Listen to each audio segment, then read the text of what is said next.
Bonjour, si tu arrives dans cette vidéo, c'est que tu as envie de comprendre le phénomène de participation politique. Tu veux en fait avoir les outils pour pouvoir comprendre les types ou les modalités de participation politique. On va rentrer dans le vif du sujet. Bienvenue à toi sur cette vidéo et sur cette chaîne YouTube. Si tu es nouveau dans cette chaîne, n'hésite pas à t'abonner en cliquant sur le bouton rouge à droite de cette fenêtre. N'oublie pas de cliquer au même endroit sur la cloche de notification pour pouvoir être tenu au courant de toutes les publications que je ferai dans cette chaîne. Toi qui es un abonné de cette chaîne, je t'invite simplement à liker cette vidéo.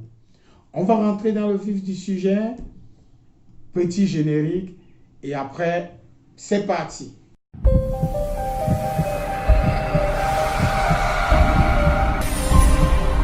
Salut à toi, salut à vous. L'idéal démocratique repose sur la conception que le pouvoir politique vient du peuple. Il ne peut donc y avoir de démocratie sans implication du citoyen, c'est-à-dire sans un citoyen actif. Il ne peut y avoir de démocratie, tu le comprends bien, sans participation politique. Dans cette vidéo, nous allons parler de participation politique. Je t'invite à discuter de la participation politique en répondant à une question. Quelles sont les modalités de participation politique? Il s'agit en réalité de discuter des multiples possibilités à la disposition des individus de se manifester politiquement. Lorsque les individus souhaitent participer au pouvoir politique, ils peuvent le faire de multiples façons. Autrement dit, en mobilisant une panoplie existante de moyens d'action. C'est ce que le sociologue anglais Charles Tilly a appelé répertoire d'action politique. Ces répertoires d'action politique sont variables dans le temps et dans l'espace. L'existence de répertoires d'action politique conduit à se demander quels répertoires d'action politique ont cours aujourd'hui et comment ils se sont construits.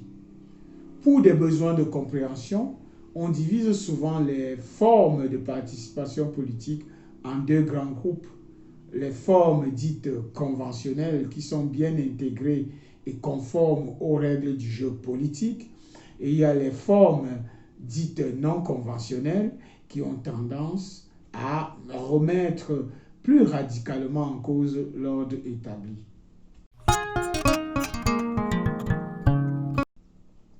Parlons d'abord des formes conventionnelles de participation politique.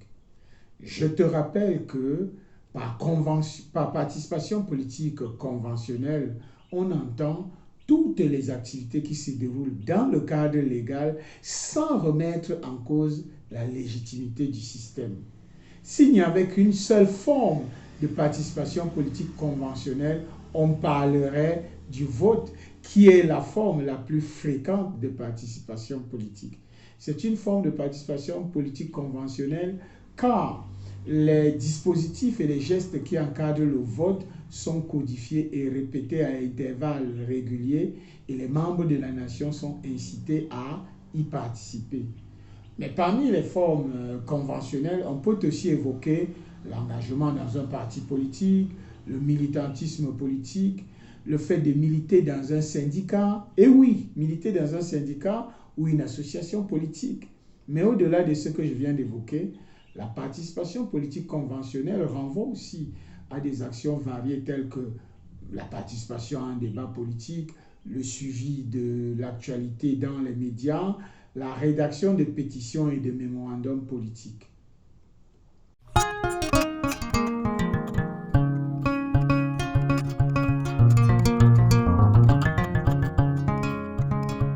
Intéressons-nous maintenant aux formes non conventionnelles de participation politique. Et je vais te dire sur ce point qu'on regroupe sous cette appellation les formes de participation politique protestataire qui se situent au marge, voire en rupture de la légalité et qui mettent en cause la légitimité du système. On retrouve ici des actions légales telles que les grèves ou parfois illégales telles que la séquestration de personnalités, la dégradation de bâtiments publics, pour tout dire le vandalisme. Ces actions protestataires sont généralement collectives, mobilisant un groupe autour d'une cause commune. Elles sont directes, plaçant les auteurs en situation de face-à-face, et elles sont autonomes, s'affranchissant le plus souvent des cadres juridiques. La manifestation de rue est la forme non conventionnelle par excellence. Tu comprends qu'elle est devenue un mode de participation politique courant pour influencer les gouvernants ou pour témoigner d'un désaccord vis-à-vis d'une action politique.